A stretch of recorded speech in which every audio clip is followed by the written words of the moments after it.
السلام علیکم ورحمۃ اللہ وبرکاتہ۔ بسم اللہ الرحمن الرحیم والصلاة والسلام علی رسولہ الکریم وعلی آلہ وصحبہ اجمعین، اما بعد۔ خواتین و حضرات، حالات حاضرہ پر مشتمل پروگرام اسلام کے مطابق کے ساتھ خلیق الرحمن آپ سے مخاطب ہے۔ حالات حاضرہ میں سے سب سے بڑی خبر ہمارے نئے بننے والے سپہ سالار کی خبر ہے۔ پاکستان آرمی چیف، پاک army chief general Qamar Javed Bajwa صاحب 29 نومبر کو ریٹائر ہو رہے ہیں، اور وزیر اعظم پاکستان جناب محمد شہباز شریف صاحب نئے آرمی چیف، نئے سپہ سالار کا اعلان کر چکے ہیں، جو کہ اعلان کے مطابق جنرل حافظ عاصم منیر صاحب ہوں گے۔ اور جنرل عاصم منیر صاحب، جنرل حافظ عاصم منیر صاحب پاک فوج کے 11ویں سربراہ ہوں گے اور ملک کے پہلے حافظ قرآن آرمی چیف ہوں گے۔ پاک آرمی چیف جنرل باجوہ ہماری ویڈیو آن ایئر ہونے تک شاید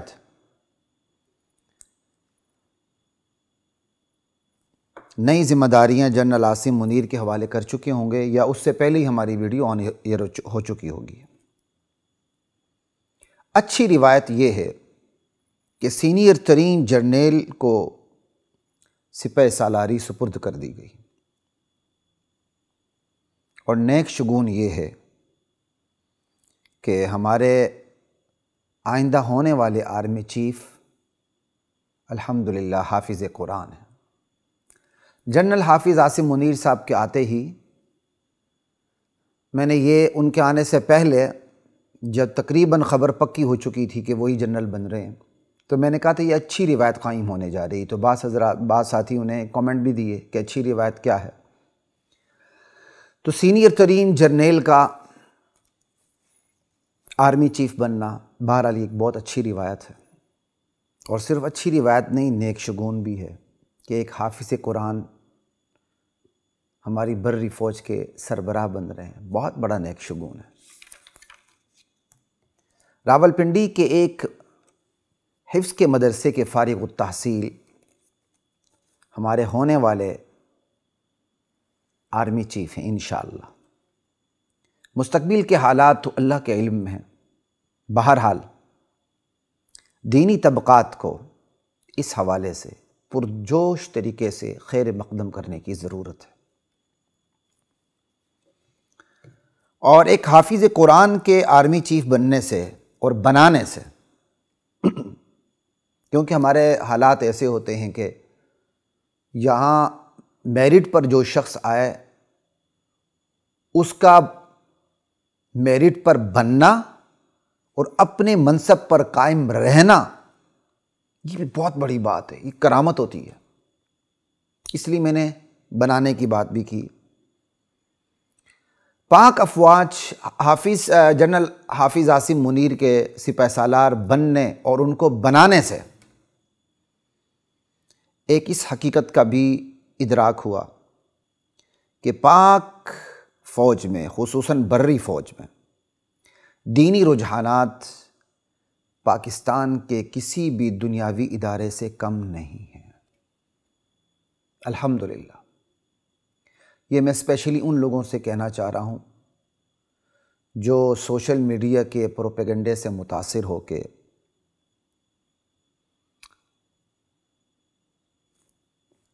افواج پر تنقید کرتے نظر آتے ہیں۔ انشاءاللہ ہماری بات آگے چلے گی۔ ایک ایسے وقت میں جب شیطانی قوتوں کی طرف سے عوام اور افواج میں دوریاں پیدا کرنے کی ناکام کوششیں ہو رہی ہیں، اور عرصے سے جاری ہیں اور ہنوز جاری ہیں، عوام اور افواج میں خلیج پیدا کرنے کی ناکام کوششیں ہو رہی ہیں، ہمیں خصوصاً دینی طبقات کو اپنا کردار ادا کرنا ہے۔ ہمیں ایسی تنقید زیب نہیں دیتی کہ ہماری تنقید کو پڑھ کے اگلا ہماری افواج کو دشمن سمجھ لے۔ اور ہماری افواج پر غداری کے فتوے لگانے لگے۔ یہ تنقید سرے سے قطعی طور پر زیب ہی نہیں دیتی ہمیں کہ ہم ایسی تنقید کریں کہ وہ ہماری فوج تو نہیں، شاید وہ دشمن کی فوج ہے۔ دریا کنارے بیٹھے ہوئے کو پانی کی قدر نہیں ہوتی ہے۔ ہماری مضبوط ترین فوج ہماری دہلیز پر ہے، ہماری اپنی فوج ہے، ہمارے گھر کی فوج ہے، اور ہمیں اس کی قدر نہیں ہے۔ تو ہم نے جب عوام اور افواج میں خلیج پیدا کرنے کی، دوریاں پیدا کرنے کی کوشش ہو رہی، تو ہم نے اپنا کردار ادا کرنا ہے، خصوصاً دینی قوتوں نے اپنا کردار ادا کرنا ہے، اور اپنے مقتدیوں کو، اپنے ماننے والوں کو، اپنے منسلکین کو اور اپنے مقتدین کو، اپنے تابعین کو، متبعین کو ہدایات دینی ہے کہ وہ پاک افواج پر ایسی تنقید نہ کریں جس سے یہ تاثر ابھرے کہ یہ افواج تو ہماری نہیں، کسی اور ملک کی ہیں۔ تنقید برائے تعمیر کا میں منکر نہیں ہوں، بلکہ میں اس کا حمایتی ہوں۔ کسی بھی شعبے پر تنقید کا حق حاصل ہے، لیکن تعمیر کے لیے۔ وہ تنقید برائے تنقید نہ ہو، وہ تنقید برائے تعمیر ہو، کیونکہ ہر اچھے کام میں بھی مزید بہتری کی گنجائش موجود ہوتی ہے۔ اگر تنقید ہی نہیں ہوگی برائے تعمیر تو خامیوں کا کیسے پتہ چلے گا؟ جب خامیوں کا ہی پتہ نہیں چلے گا تو ہم ترقی کیسے کریں گے؟ قومیں ترقی کرتی ہیں اپنی خامیوں پر قابو پاتے ہوئے اور اپنی خوبیوں کو ترقی دیتے ہوئے۔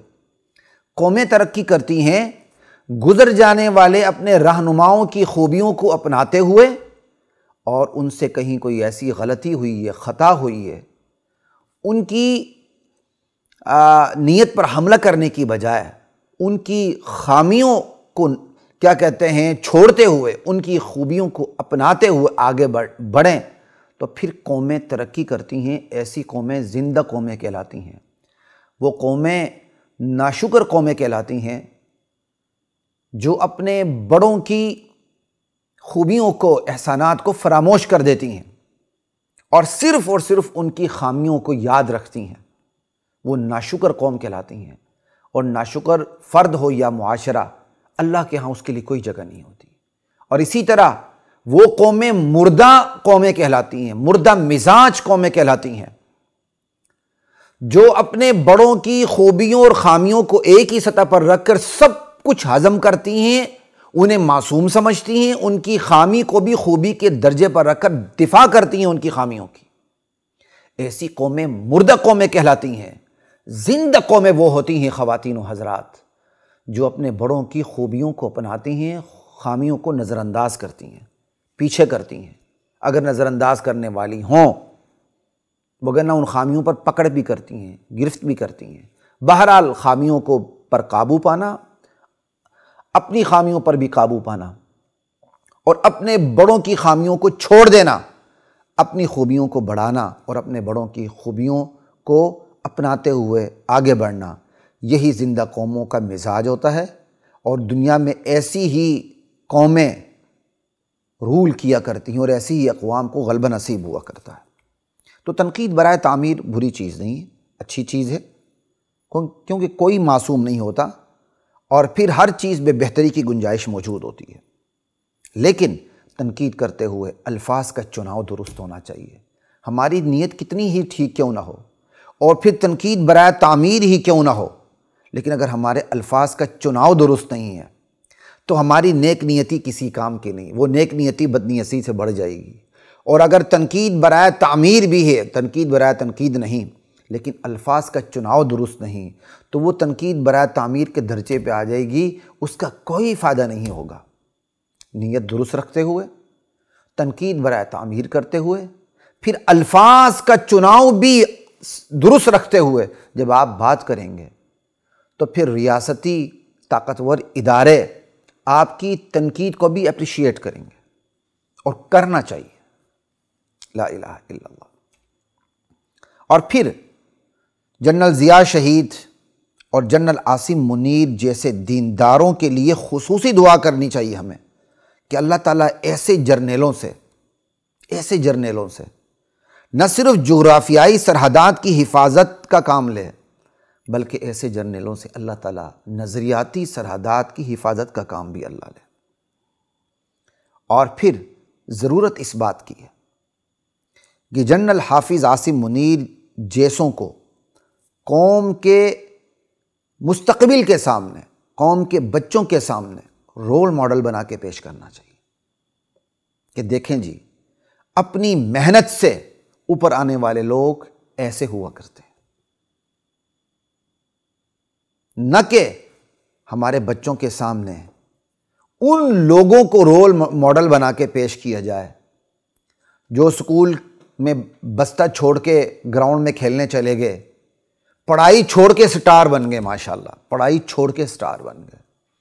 ایسوں کو قوم کے بچوں کے سامنے خدا کے لیے رول ماڈل کبھی نہ بنائیں۔ پڑھائی پڑھ کے جو سٹار بنے ان کو رول ماڈل بنائیں، پڑھائی چھوڑ کے سٹار بنے وہ سٹار نہیں ہوتے ہیں، وہ کچھ اور ہوتے ہیں۔ خیر یہ بھی ایک بڑا المیہ ہے ہمارے کیا کہتے ہیں معاشرے کا، میں اپنی بات پہ ہی رہتا ہوں۔ بہرحال میری تمنا ہے کہ اسلام، پاکستان اور افواج تا قیامت لازم و ملزوم رہے۔ عالم اسلام کی عظیم ترین اور منظم ترین فوج پاک فوج ہے، حرمین شریفین کی محافظ فوج پاک فوج ہے، اور دجال کا مقابلہ کرنے والی فوج پاک فوج ہے انشاءاللہ۔ دجالی قوتوں کا مقابلہ کرنے والی فوج پاک فوج ہے انشاءاللہ۔ پرویز مشرف کی غلط پالیسیوں کی وجہ سے عوام بالخصوص مذہبی طبقات کو شکایات پیدا ہوئیں اور بہت سی شکایات بجا، مگر انشاءاللہ یہ شکایات دور ہوتی چلی جائیں گی اللہ تعالیٰ نے چاہا۔ خواتین و حضرات، اب میں آپ کو ایک حقیقت کی طرف متوجہ کرنا ضروری سمجھتا ہوں۔ اس موضوع پہ بولنا بہت مشکل ہوتا ہے، اس لیے مشکل ہوتا ہے کہ لوگ فتوے جھاڑ دیتے ہیں، فتوے لگا دیتے ہیں، دیکھو جی ایجنسیوں کا بندہ آ گیا، دیکھو جی یہ بھی فوج کا پتہ نہیں کیا ہے، انا للہ و انا الیہ راجعون، بڑی بڑی باتیں کرتے ہیں۔ تو اللہ حفاظت فرمائے۔ تو چلیں جی، کسی نے ہم پر فتویٰ لگانا ہے تو لگا دے کہ ہم فوج کے ایجنٹ ہیں یا رف الفاظ میں فوج کے فلاں ہیں، تو انڈین فوج کے تو نہیں ہے نا، اپنی فوج کے، راہ کے تو نہیں ہے نا، اپنے اداروں کے۔ باقی آپ کے الفاظ آپ کو مبارک ہو، لیکن میں آپ کو ایک حقیقت کی طرف متوجہ کرنا ضروری سمجھتا ہوں، آپ سب کو دل کے کانوں سے سنیے۔ کیا اسلام کو قوت و طاقت درکار نہیں ہے؟ ایمانداری سے بولیں، ایمانداری سے بولیں۔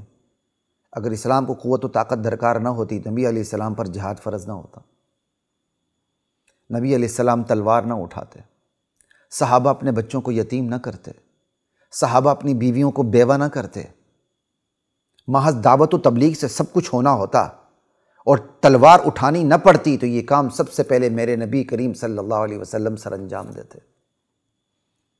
اسلام کو طاقت و قوت ملی کب؟ کبھی آپ نے مطالعہ کیا قرآن کا، سیرت النبی کا، احادیث کا، صحابہ کی سیرت کا؟ یاد رکھیے، اسلام کو قوت و طاقت درکار ہے، درکار ہے۔ اور پھر یہ بھی یاد رکھیے، قوت و طاقت کو بھی اسلام درکار ہے، یہ لازم و ملزوم ہے آپس میں۔ اسلام میں قوت نافذہ نہ ہو، اگر اسلام میں وہ قوت نہ ہو جس کی وجہ سے اس کے احکامات نافذ نہ ہو سکیں، اسے قوت نافذہ کہتے ہیں، وہ قوت جو نافذ ہو سکے۔ اگر اسلام میں قوت نافذہ نہ رہے، معاشرت تلپٹ ہو جاتا ہے، معاشرت تباہ و برباد ہو جاتا ہے۔ اسلام صرف درخواست کا نام رہ جاتا ہے، اسلام صرف ریکویسٹ کا نام رہ جاتا ہے، اسلام اتھارٹی نہیں رہتا، اسلام آرڈر نہیں رہتا، اسلام کا غلبہ نہیں رہتا۔ اسلام میں قوت نافذہ نہ رہے تو معاشرت تباہ ہو جاتا ہے، اور قوت و طاقت میں اسلام نہ رہے تو معاشرت چنگیزیت کا شکار ہو جاتا ہے، فرعونیت کا شکار ہو جاتا ہے، بربریت کا شکار ہو جاتا ہے، نمرودیت کا شکار ہو جاتا ہے، شدادیت کا شکار ہو جاتا ہے، قارونیت کا شکار ہو جاتا ہے۔ سو اسلام اور قوت باہم لازم و ملزوم ہیں۔ اس سے معلوم ہوا کہ دینی طبقات اور افواج میں باہمی تعاون کس قدر لازمی اور ضروری ہے۔ لہذا ملا ملٹری اتحاد کا تانا دینے والے کان کھول کر سن لیں، ہم نہ صرف ملا ملٹری اتحاد کے قائل ہیں، بلکہ ہم تو ملا ملٹری اتحاد کے علمبردار ہیں، بلکہ ہم سمجھتے ہیں کہ اس کے بغیر اسلام کو قوت نافذہ حاصل نہیں ہو سکتی۔ اس وقت جو سچویشن ہے، کبھی اپنی تاریخ پڑھی ہے آپ نے؟ کبھی تاریخ تھوڑی سی پڑھی ہے؟ تاریخ صفحات پلٹانے کا نام نہیں، تاریخ محض کالی لکیریں پڑھنے کا نام نہیں۔ تاریخ سے کبھی نتیجہ اخذ کرنا آیا ہے آپ کو؟ تاریخ کی فلسفی کا آپ کو پتہ ہے؟ دنیا کے مزاج کا آپ کو پتہ ہے؟ آپ کو تھوڑا سی بات بتا دیتا ہوں، ضابطوں کی چیزیں چند بتا دیتا ہوں، پلے باندھ لیں۔ ہمارے عروج کا دور، اسلام اور مسلمانوں کے عروج کا دور تب تک تھا جب تک اسلام کے پاس قوت نافذہ تھی، اسلام کے پاس خود کو نافذ کرنے کی قوت تھی۔ اس کا نام قوت نافذ ہے۔ کیا کریں، یہاں لفظ بھی استعمال کر لیں تو بعض حضرات گلہ کرتے ہیں، جی یہ ثقیل لفظ استعمال ہو رہا ہے، اور انگلش کا مشکل سے مشکل بھی لفظ استعمال کریں تو کوئی گلہ نہیں ہوتا، ڈکشنری کھول کے بیٹھ جاتے ہیں۔ کیا مطلب ہے؟ سیکھیں اردو کو بھی، یہ آپ کی قومی زبان ہے، اور اللہ اس کو عملی طور پر دفتری زبان بھی بنا دے۔ اسلام ہمارا عروج تب تک تھا جب تک اسلام کے پاس قوت نافذہ تھی، اور ہمارے زوال کا دور تب شروع ہوا جب یہ توازن بگڑ گیا۔ جب یہ توازن بگڑ گیا، اسلام کے پاس قوت نافذہ نہ رہی، اور قوت نافذہ کے پاس اسلام کی دولت نہ رہی، یوں ہم زوال اور پستی کے گڑھے میں گرتے چلے گئے۔ آج اس گئے گزرے دور میں جب پورا عالم اسلام کھیل کود میں، لہو و لعب میں، کھیل کود کو، لہو و لعب کو، کھیل تماشے کو زندگی بنائے بیٹھا ہے، اور پاکستان کے سوا جن کی کوئی تھوڑی بہت فوج بھی ہے تو انہوں نے ٹینکوں اور بختر بند گاڑیوں میں بھی ایسی لگائے ہوئے ہیں۔ ایسے میں اللہ نے ہمیں دنیا کی جفاکش اور مضبوط ترین فوج اور لشکر اسلام کی نعمت سے مالا مال کر رکھا ہے۔ ہمیں اس کی قدر کرنی ہے، افراط و تفریط سے بچتے ہوئے اس عظیم لشکر کی دینی رہنمائی کا فریضہ سر انجام دینا ہے۔ آپ اس سے دشمنی کر کے آپ اس کو اس کی دینی رہنمائی کریں گے؟ آپ اس پر پھپتیاں کس کے اس کو غدار اور دشمن ثابت کرنے کی ناکام کوشش کر کے پھر آپ اس کو تبلیغ کریں گے، دینی رہنمائی سر انجام دیں گے؟ کیا یہ تھا نبی علیہ السلام کا طریقہ؟ اللہ اکبر۔ آج افراط و تفریط سے بچتے ہوئے اس عظیم لشکر کی دینی رہنمائی کا فریضہ انجام دینا ہے، اور پھر سے اسلام اور طاقت کو باہم لازم و ملزوم کر دینا ہے انشاءاللہ۔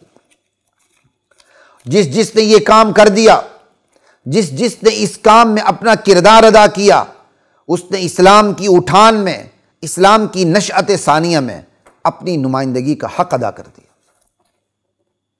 سیرت النبی صلی اللہ علیہ وسلم کا مطالعہ کر لیجئے آپ لوگ، آپ کو فراست النبی صلی اللہ علیہ وسلم کا پتہ چل جائے گا کہ نبی علیہ السلام میں کس قدر وزڈم تھی ہر حوالے سے، صرف دعوت و تبلیغ کے حوالے سے نہیں، جہاد کے حوالے سے بھی کس قدر وزڈم تھی، ہر حوالے سے نبی علیہ السلام میں کس قدر وزڈم تھی۔ سیرت النبی صلی اللہ علیہ وسلم کا مطالعہ کیجیے۔ نبی علیہ السلام کی بھرپور تعلیم، تبلیغ اور بھرپور حکمت عملی اور فراست سے قبائل عرب اسلام کا لشکر بنے، اسلام کی اولین فوج بنے، اسلام کی قوت نافذہ بنے۔ تو پھر کیا ہوا؟ دور نبوت کی فتوحات کو دیکھ لیں۔ ابو بکر و عثمان اور معاویہ رضی اللہ تعالی عنہم اجمعین کی فتوحات پر نظر ڈالیں، بنو امیہ کی شاندار فتوحات کو دیکھ لیں، بنو عباس کی شاندار فتوحات اور ترقیوں کو دیکھ لیں، خلافت عثمانیہ کو دیکھ لیں، چلتے چلتے مغلیہ تک آ جائیں۔ اللہ اکبر! افسوس ہم اس شاہراہ پر قائم نہ رہ سکے۔ اسلام اور قوت نافذہ کا باہمی تعلق کمزور پڑتا گیا تو اسلام ریاستی امور سے دور ہوتا ہوا مساجد کے مصلے تک واپس پہنچ گیا۔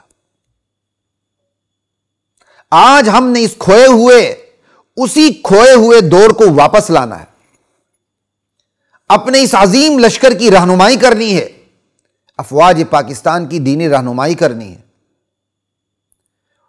ان کی قوت و طاقت کو اپنی قوت و طاقت سمجھنا ہے، مگر افراط و تفریط سے بچتے ہوئے، اعتدال پر رہتے ہوئے، اپنی روایات، اپنی اقدار، اپنی ویلیوز اور اپنی شناخت کی بھرپور حفاظت کرتے ہوئے، اور دشمنان صحابہ، دشمنان رسول اور دشمنان وطن سے بچتے ہوئے، اور یہ خاص قسم کی فنڈڈ این جی او سے اپنے آپ کو بچاتے ہوئے افواج پاکستان کے ساتھ بھرپور تعاون کرنا۔